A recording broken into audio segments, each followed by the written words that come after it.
Good morning, everyone. Welcome to Tribune News on Q, your go-to morning news source, only here at Daily Tribune. We're live on Daily Tribune's Facebook page, Tribune Now on YouTube, and Daily Tribune Official on TikTok. I'm Louisse Kalingag, bringing you today's top stories. Let's kick things off with today's weather. Severe tropical storm Emong remains strong as Pag-asa raises signal number 3 over parts of Pangasinan and La Union. Signal number 2 is up in Ilocos, Cordillera, and northern Pangasinan. Signal number 1 covers more areas in northern and central Luzon, including Isabela, Cagayan, Zambales, and Nueva Ecija. Heavy rains and strong winds are expected. Residents are urged to monitor updates and take precautions against flash floods and landslides. Stay tuned for further updates. For our traffic segment, several Metro Manila roads remain flooded but passable this morning. Gutter deep water is reported along Ross Boulevard, Taft Avenue, and Rizal Avenue extension in Malabon. However, need to waist-deep flooding near SM Sucat in Parañaque has made the area impassable. Meanwhile, a stalled elf truck also caused congestion at Mindanao Avenue and Quirino Highway southbound. MMDA enforcers are managing traffic flow in affected areas. Now let's move on to today's headlines. President Ferdinand Marcos Jr. is back in Manila after his U.S. visit, where he met with President Donald Trump and key officials to discuss regional peace and trade.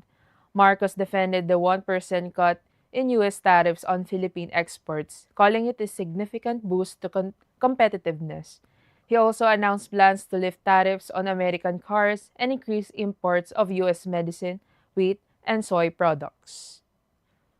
A barangay captain in Nueva Ecija was shot dead while his son was injured in an attack on July 23. Barangay Chairman Zenon Pineda Jr. and his son were supervising gate construction when two men on a scooter fired at them. Pineda died at the hospital while his son is recovering.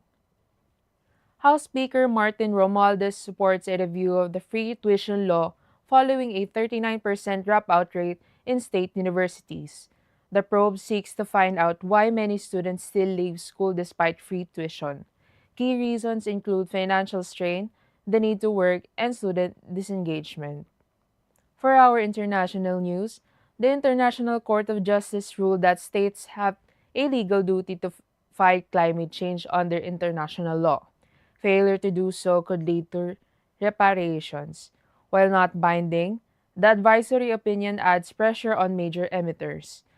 Vanuatu and climate advocates hailed it as a win for justice and vulnerable nations. U.S. President Donald Trump accused former U.S. Presidential Barack Obama of treason over claims his administration faked intelligence on Russian election interference. President Trump cited a report pushed by DNI Tulsi Gabbard, which critics say contradicts multiple past investigations confirming Russia's support for Trump in 2016. Obama's camp dismissed the claims as a baseless distraction. For our business news, Meralco reports only 12,000 customers remain without power, down from 167,000 the day before. Most outages are in Cavite, Metro Manila, and Bulacan due to flooding. Crews continue round-the-clock repairs. Meralco remains on full alert as heavy rains persist and urges the public to follow electrical safety protocols in affected areas. For our sports news, Alex Ayala has left for Montreal to begin her hard court campaign in the Canadian Open.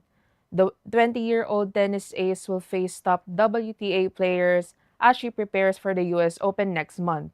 Ayala is also set to compete in Cincinnati and Monterrey, focusing on fitness and game improvements for a stronger finish. For our entertainment news, after years of silence, Yen Santos speaks up to her first YouTube blog titled Questions I Am Desperate to Answer.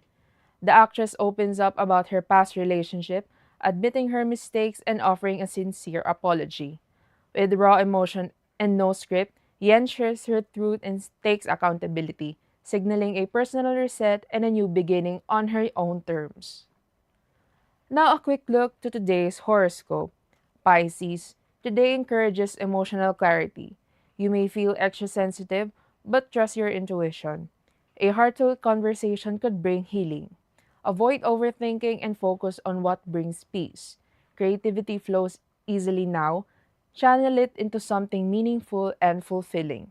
Check your luck. The universe might have a surprise in store. For our trivia, Katribu, did you know on July 24, 1917, Leonor Orosa Gokinko was born in Jolo, Sulu.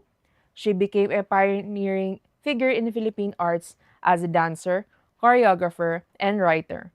Known as the mother of Philippine dance theater, she left a lasting impact on Filipino cultural expression.